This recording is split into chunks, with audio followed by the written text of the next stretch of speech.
Hi, welcome to Beyond the Map, a podcast about travel, self-discovery, and the beauty found between destinations. I'm Francesca Page, and each week we'll explore the meaningful moments, mindful rituals, and hidden details that make every journey a little more human.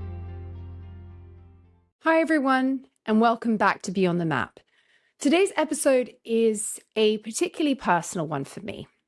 I recently watched the story of Operation Surf and the documentary Resurface on Netflix, and I was immediately drawn to it, not only because of the incredible work they're doing there with veterans, but because surfing has been such a huge part of my own life. I grew up in the UK, where surfing wasn't always easy to access, but once I discovered it, I was completely hooked. It became such an important part of my life that I eventually started my career in extreme sports journalism, primarily covering surfing and snowboarding. And that connection to surfing has really shaped the way I think about travel. One of the things I talk about so much on Beyond the Map is traveling to do what you love, finding the places and experiences that allow you to reconnect with something that makes you feel most like yourself. For me, that has always been the ocean. And I think that's what really caught my attention about Operation Surf, because this isn't simply about teaching someone how to surf. It's about using something as powerful as the ocean to help people heal, reconnect, rebuild confidence, and discover a different version of themselves. So today I'm talking with Van Curaza, the founder of Operation Surf, about his own relationship with surfing, how Operation Surf began, and what he has learned from watching the ocean transform people's lives. Because sometimes the best reason to travel is simply to find your way back to what you love. So let's go beyond the map. Thank you so much for coming on Beyond the Map. As I said to you before, which we discussed, I was very inspired by the documentary. And I'd love to start with your own story. I'm going to have an intro to this to kind of explain everything around you. But tell us, what was your first connection to surfing, and when did you realize it was going to become such a big part of your own life and your own personal journey? Well, it's kind of a long journey because, it started through, my childhood experiences and team sports, so because, I was always an athlete and I always liked exciting things. I played pretty much every sport, but unfortunately, coaches and their opinions and their controlling element of what and how I should do things, I guess kind of like the reason why I say that is because, the judgment and the try to controlling of, I had a lot of energy, right? So when I was a skateboarder and then I started surfing, surfing really captured me in a way that I didn't understand at the moment, but I really loved it, right? Mm. And so as I went on through this whole path is I started feeling something that was unexplainable at the point. Now that I have a little bit more knowledge, I can kind of, explain it a little bit, but so as I continued on, I started getting better, and I had some drive to want to be better. And it kind of gave me a sense of, I guess, accomplishment and value without receiving it from a human being. So to me, I think that was very powerful, is because I was able to have this inner relationship with the ocean and surfing in general. And I had no idea at the time what it was doing to me inside, my soul, so to speak, And so, as we move forward, my story's kind of long. But bottom line is I had this passion to want to surf the world, surf waves. So I wanted to be a professional surfer. Everyone around me was just they were completely judgmental about it, and I should be doing something different. But I had this draw towards it that I really had this passion to do. And so as I tried to do it, I did it. I wanted to do it, but my dedication to being an athlete really was subpar. I love surfing, but my dedication to being the best I could really wasn't there. And the reason why I say that is because, my lifestyle outside of surfing really wasn't beneficial to, a successful career. And that's where the partying and the the realization that one of the things that surfing did that, using, drugs and alcohol and poor behavior, what it did is it distracted my mind from the experiences that I had, as a child. And I had no idea that stuff was so impactful in my life, but all I really wanted to do was to feel like I had some type of value or purpose. And so as I went on this journey, one of the most important parts of what I do today is my downfall. I experienced the surfing aspect of it. I had this passion, the desire, and my mentality. I achieved a lot of really good things. I never really did good in competition. Most competition back in the 80s were in small beach break, and kind of like type of waves. And I really didn't excel in that kind of stuff. I was more of an intense surfer. So I liked the big, the heavy, the scary stuff. And so I really didn't really do well in most contests. I did pretty good my first year in Hawaii. And so the journey about getting to where it was is alcohol and drugs and poor behavior and the inability to really understand what was really going on with me. And that's why, my pride and ego allowed me to achieve a lot of things in surfing, but it also kept me going down a path that was a dead end. And I didn't realize it until I got to that point. And that's what I really use a lot, in experiences with Operation Surf is because of my own experiences. So luckily, I'm a spiritual man, I have God in my life. But at some point, through all the pain, through divorce, loss of children, in my life, I became very destructive, and self-destructive, I should say. And I was living a life of avoidance. And so eventually, I was pretty hopeless, put it this way. I really didn't see any purpose in a lot of things, is because everything I was doing, there was always a block. There was always more struggle, always more pain. And I really didn't see how God was really preparing me for my journey that I do today, is because at one point I got so sick and tired of being sick and tired, just feeling that emotional bankruptcy inside. I remember praying and say, God, I can't do this anymore, right? And so a week later, I got arrested, which set me off my path. And so it's really crazy is because when it happened, I was so mad. I was like, still pointing the finger outwardly about all these things happening to me. But in reality, as I stopped, I got clean and sober on December 16th, 2002. What happened was I was able to see how that experience of that arrest actually put me on the path to where I can start my journey of recovery. So I'm a recovering drug addict, and December 16th, 2002 is my clean date. So congratulations. Yeah. And it's really crazy is because the mindset that I had was, I don't want to say victim mentality, but it was all about what was happening to me. So if you really want to put it down, victim mentality, like poor me, like what? Well, Van, do you think that, not to interrupt you, but do you think that kind of, and we'll get into this, but that clearly was the segue into helping and it's become more and more common with young men, especially, right? Yeah. Segue into helping the people that you've helped, really, where they've just been like lost, right? And so where do you go? And all the conventional, in my opinion, a lot of the conventional ways of healing don't work so well anymore. And I was just going to say, at least for me, I've always felt like what isn't talked about, and my next question for you is really going to be how deeply connected people become. Because when I started surfing, it wasn't about, I was also, like you, very athletic, but I didn't enjoy team sports. As much social as I am, it didn't do anything for me. I always felt like kind of the underdog, and it was so competitive. And I was very much a single sports person. I was a skateboarder, snowboarder, surfer, and I didn't care about the competitive side of it.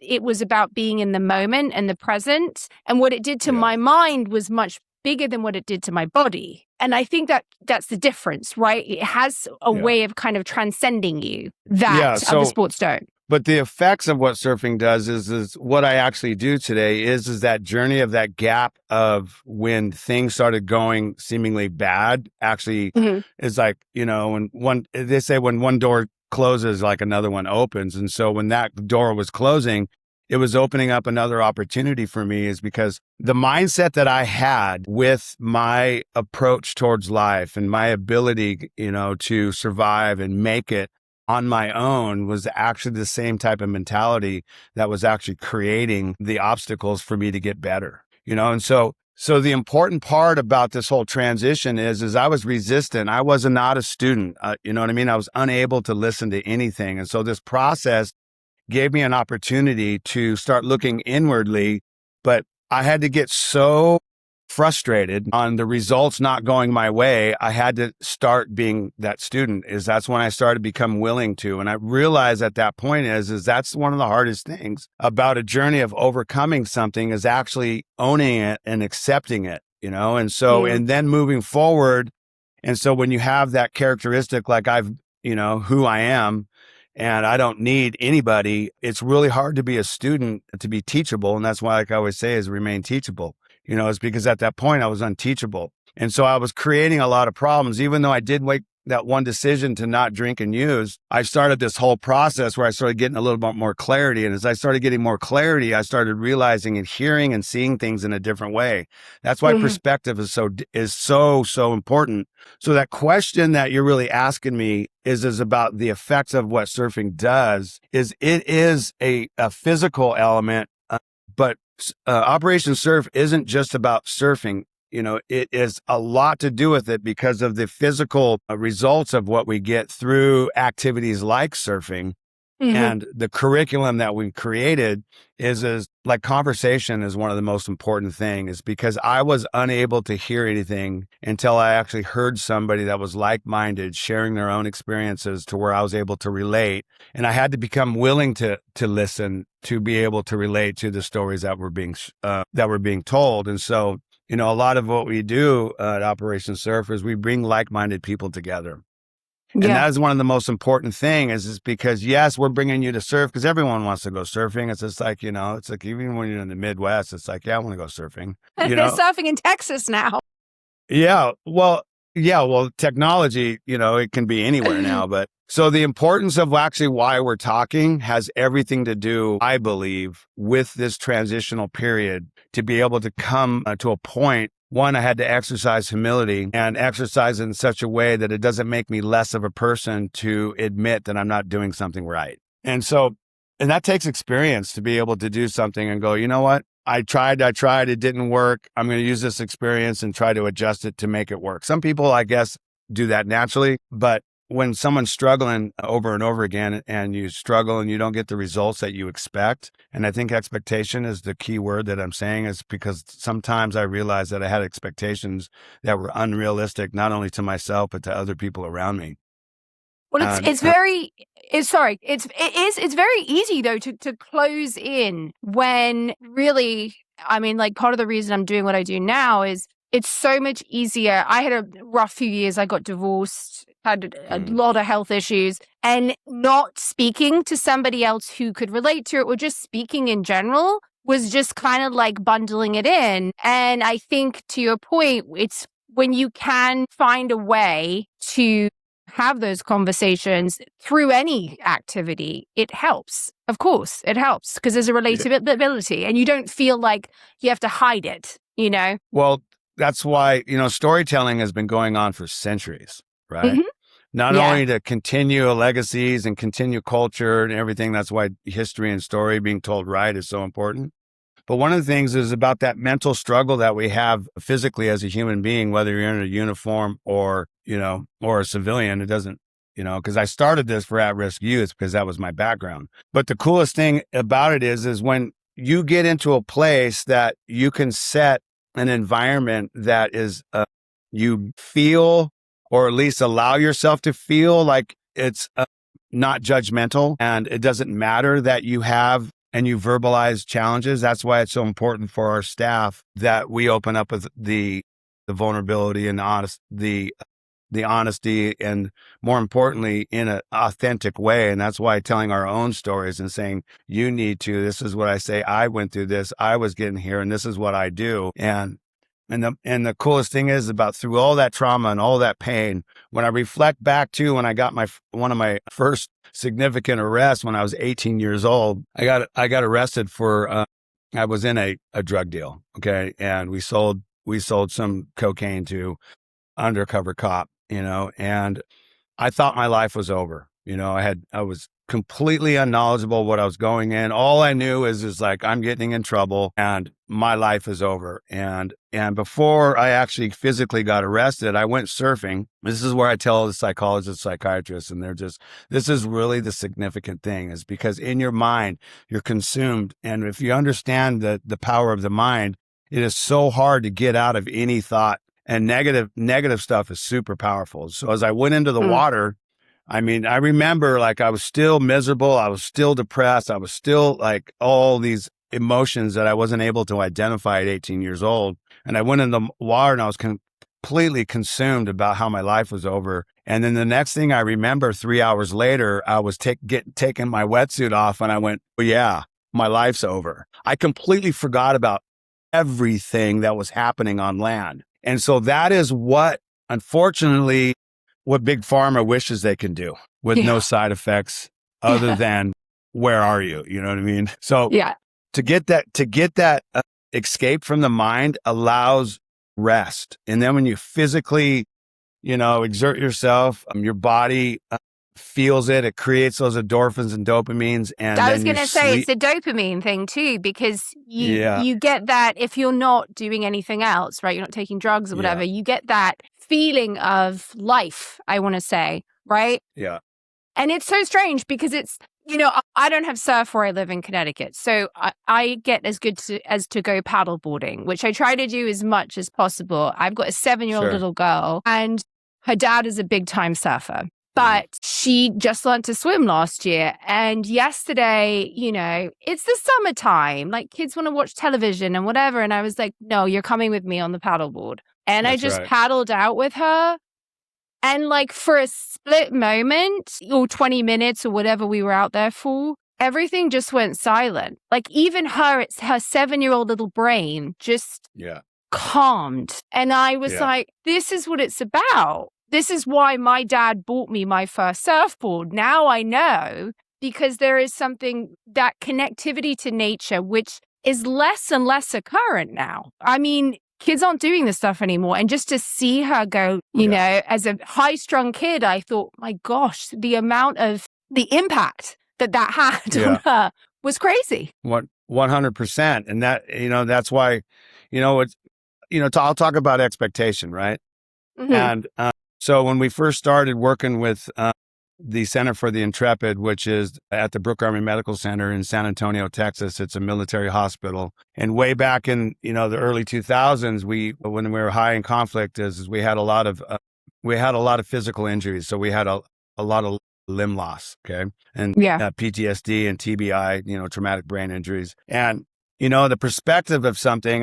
And I learned about how powerful words are. Right. Mm-hmm. Is because words, as you use the right or the wrong words, it really sets the picture in your head, which then affects the chemistry in your body and basically hope or hopelessness. Right. Yeah. And so I had this bilateral amputee, which is, he lost both his legs because of an IED. He was above the knee, both legs amputee. So above the knees, he had lost both of his legs. And as I go in and start telling the story at our meet and greet, because we do a meet and greet so where they can get to know us before, so they can really get to know who's serving them, is because I realize that relationships is just like, I'm going to tell you whatever I think I need to tell you if I don't know you. And so I realize that building a relationship is a huge part of what we do at Operation Surf. So as I'm doing all this stuff and I'm looking at these facial expressions, and I have a lot of physical limb loss, in our group, and I basically tell them, I said, look, you're not going to surf like me. You're going to surf like you. We're going to show you what it takes to catch a wave, what makes a surfboard work and what makes it not work. And I know right now, the whole way over here on the plane, and your whole way over here is, it's like you just wanted to get out of the hospital. And they're all looking at me like, yeah, I'm sick of that hospital, right? And I said, yeah. And I said, in your head, you're going, you can't surf because you have no legs. That's why I said, you're not going to surf like me. I'm going to show you. That's why adaptive surfing is so important, is because you adapt to your situations. And I said, believe it or not, one of the hardest things to do is actually get to your feet, and you're going to actually excel and do really well. And matter of fact is I'll probably get you doing headstands and handstands, and you'll be the whole, you'll be the whole star of the whole week. And they're like, yeah, right. And that's why the knowledge of the understanding of the environment and, my 54 years of experience in the ocean and understanding the physical abilities of of a human body, and to understand the obstacle of the mind, and really based on relationships and this opportunity to create a platform to bring people that have these limitations in their head, that really don't understand, like they really do have a really beautiful life in front of them, regardless of what they think. Now there is the brain injuries that's a little bit more difficult. But the reality, what happened was the very first day I took this group surfing, he was doing really well because we taught them the fundamentals. And then once we start doing that, the trust and the relationship starts building. Mm-hmm. So we're using surfing, using conversations, and through this whole time, through eating meals and spending time and having conversations and being really open and honest about, our own personal journeys that is relatable to them, that has nothing to do with the uniform, but has everything to do with the physical and the mental challenge that a human can have. Mm-hmm. You start building these relationships, and these relationships is the only reason why I know that we have changed and saved lives, is because through the relationships that we have built, that I have built with these guys, they have come back and told me, like, I didn't want to live anymore. And I came to Operation Surf, and I learned to laugh again. I experienced the ability to joy, that I could live. And that's what the empowerment of the self-efficacy that gets created during our program really empowers the willing to understand that they can really face everything that's in front of them, as long as we do this thing together. And that's kind of like the format and the foundational thing is we do this as a group, united we stand, divided we fall. And it's been a statement that's been used, for decades, right? Yeah, 100%. 100%. Well, I and to that end, but how did you walk me through how you kind of created you're dealing with a lot of psychological and physical injuries, right? Yeah. At this point, how did you kind of prepare yourself and train yourself to deal with that? And obviously it's a learning process as you go, because everyone has their own story. To your point, everyone has their own injury physically or mentally.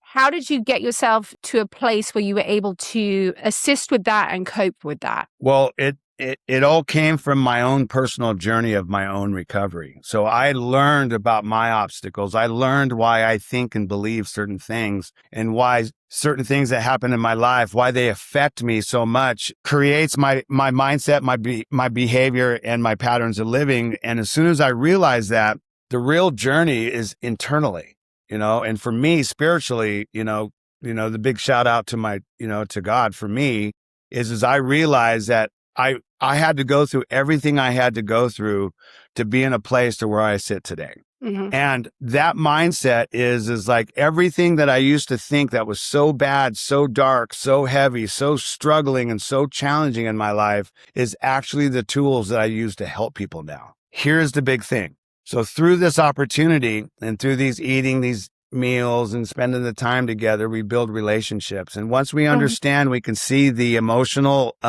the physical, and the spiritual malady or the challenges of somebody, we're able to share things in our own life to actually build that hope with other people. And it's all through relationships. And relationships is what it is. We are a surfing program developed by an ex-professional surfer that has therapeutic results. What's the most memorable story you have through the whole growing of Operation Surf? Is there like a moment in particular that stayed with you? No, I don't. I've had so many stories. And when you've had multiple people tell you that they wanted to commit suicide and they didn't, it's hard to like, which one is more, it's that stuff. But I guess the biggest impact is that I was talking to this Green Beret. He had lost his leg and he was at the hospital. He came through his stuff, and he went through the week-long program, and I had no idea he was in that state of mind. Right. And like we became friends and we stayed connected, and I ended up going out near his house and we went and visited him and I had lunch with him. And this is like 3 or 5 years later. Mm.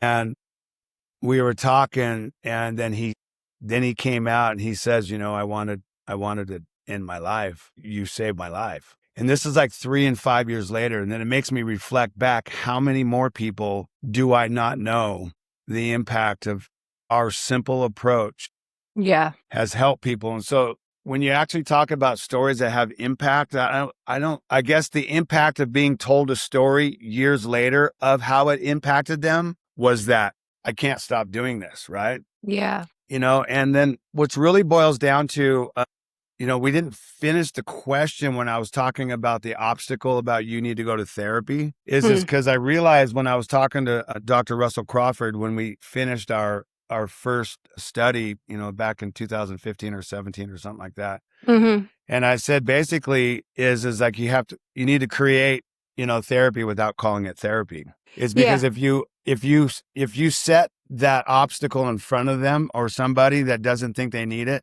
but yet when they go through it, it has that type of impact is the whole goal is to overcome these obstacles that we put in front of ourselves in front of the things that we need. And that's why I was saying is sometimes we think we need to do or live or believe this type of stuff or keep these kind of traits, but it's actually keeping us from getting what and where we want. And the real thing is to recognize it and change it before it's happening. And that's kind of the things that is really impactful for my journey is I realized I didn't even know I was in such denial about the impact of what I was doing and how I was living was actually impacting the outcomes that I wanted. That was actually creating the reason why I had so much depression. And I could call it depression now, but it was struggle back then, right? Mm-hmm. And so the more that I was able to actually identify that, I was actually creating that obstacle. And so I think one of the most important things that we do is we establish an opportunity for people to participate that like we get a lot of people now that goes, oh yeah, I want to come there to get that benefit. And that actually sets me up for failures because they have an expectation of what they're out here to come to achieve. Right. And that makes our job harder is because they're expecting something. And so the powerful way that we do things is very organically and very easy and simple. It's so simple. It's like you can't even realize that it's actually working as it does is because it's something that is not set. Like you need to do this, you need to do this. You just participate with a group in this stuff. And together, as we all go through this whole process, with all the whole curriculum I got, we get the impact. And so that's the one thing I really wanted to say before we continue on is I think the environment that we put ourselves in either helps or hurts us. Absolutely. I mean, also like the sense of independent strength, because to your point, you can look at the glass half empty or half full and encouraging some independence of the choice versus being like, you need to go to therapy, giving a sense of encouragement of, look, you can do this on your own. And sometimes I feel like to your point, when you've been put in a tough spot, telling somebody, yeah, you're down, you're depressed, and you need, it almost makes it worse versus encouraging them to be like, look what you can do. And then when you see that side of the coin, there's a reason for living. There's a reason for 100% continuing. Because I learned a big lesson about there's the good dog and the bad dog. Which one wins is the one that you feed.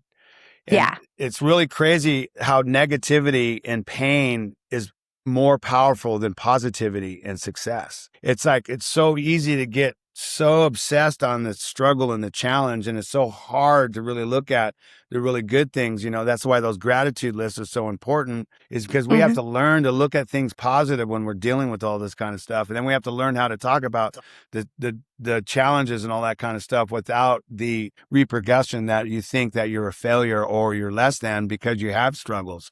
But everybody does, And so that's when I was talking to all these special forces guys, it was like, I go through my experience, I realized the more I talked about this stuff around like-minded people, I became better and stronger. This is my own personal journey. But yet I see everybody over here is like everyone keeps it away from everybody. And I go, wouldn't you want everyone to be stronger and better and kind of understanding? But and they basically told me is that this is how the mind and the pressure of certain things happens is you can't sit, I'll use a foxhole for an example. You can't sit in a foxhole with somebody back to back that is struggling.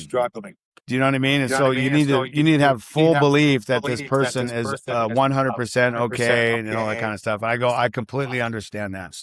Yeah, well, it's funny. It's like a vicious circle, right? Because you're talking about big pharma, for example. It's like you're almost like put on antibiotics. So my surfing experience was I got giardia surfing in California when I was in my early 20s, undiagnosed for almost a year, nearly died, literally. And they put me on antibiotics, which this is, like, let's solve the solution by creating the problem, which completely destroyed my stomach long term because I was on them for like 6 months after the fact.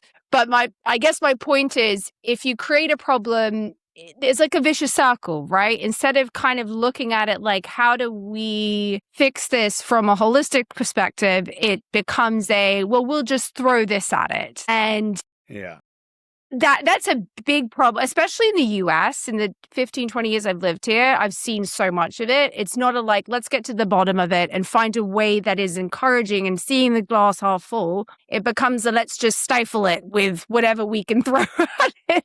With society, the most frustrating thing for me now, as a woman close to her 40s with children, I see this like sliding scale of everyone has to be this degree of perfection. And not all of us have our shit. We have our baggage. We've got stuff that we have to work on. And I think the more humane we can be about that with each other, to your point about having relationships and talking about it, and the better we are off as humanity. Because at this point, everyone's so scared of showing their colors that it's like, I'm just going to sit here in silence. I think we kind of touched upon this, the thing you've learned from dealing with these individuals, like the biggest lesson you've learned. And obviously you're giving them a lesson, but what has been like the biggest takeaway for you personally? Because talk about putting things in perspective. I can imagine that really does put things in perspective with you when you're seeing these individuals struggle with things that they don't have a choice over. That's just the rest of their lives, right? You identified everybody. So what I get out of it is when I'm out of self and helping other people, I'm better. And when I'm better for everything, not only with myself, but everyone around me. That is what I get the best out of this stuff, is to share this message to everybody is the more that we can help other people and be of service and get out of self, then I'm better. I never realized how much I would get by giving and helping others. I received. Yeah. I have learned that the more I've exposed about my struggles and my ability to practice the fear of the judgment of what you think of me has bettered my life, and so who I surround myself, like for instance, every important thing I've ever done in my life for the past, I don't know, since I started this thing in 2007, I've always introduced myself as an ex-pro surfer, recovering drug addict. Right out the gate. Right out the gate, because that example right there is what changes people's lives, by leading in with vulnerability, that the things that you do not talk about, that you hide in shame because they can't say that stuff. And the reality is, it's like, I'm proud to be a drug addict, but I'm a drug addict in recovery that helps and uses my experiences to help more. I think it's beautiful that you've brought together a community of people who otherwise may not have found each other, right? Or found something that they feel 100%. Is a release. And that's what I think, that's my goal, is just creating a platform for it to start happening. So this is what's really fascinating to me. Yeah. And now I'm like reaching this precipice of, I want to say, my sisters say I aged myself, but I feel like I'm heading into the midlife era. And I was kind of trying to follow the bouncing ball back of how I ended up here. And my degree was in philosophy. Wait a minute, let me start. Hear you saying that, or just being where you're at in general? No, just kind of like, I feel like when you get towards 40, I'm not going to give my age away, but I'm getting there. I'm there-ish. I got a point with this, by the way. You kind of look back and you're like, how did I get here? And there's this sort of reality check of like, I would have never seen myself in this position. And I think what's interesting is I look back and I'm like, where did this journey start? And I started my career in extreme sports, in surfing and snowboarding and journalism, but my degree was in philosophy. And then I realized that my philosophy professor was a surfer, and he used to use that as a tool to describe theology and philosophy principles to. And so I just kept thinking, isn't this interesting how I ended up from X to Y to Z? And then I'm like, no, it makes complete sense, because his whole theory behind, he used to use surfing as like a metaphor for everything that we studied in philosophy.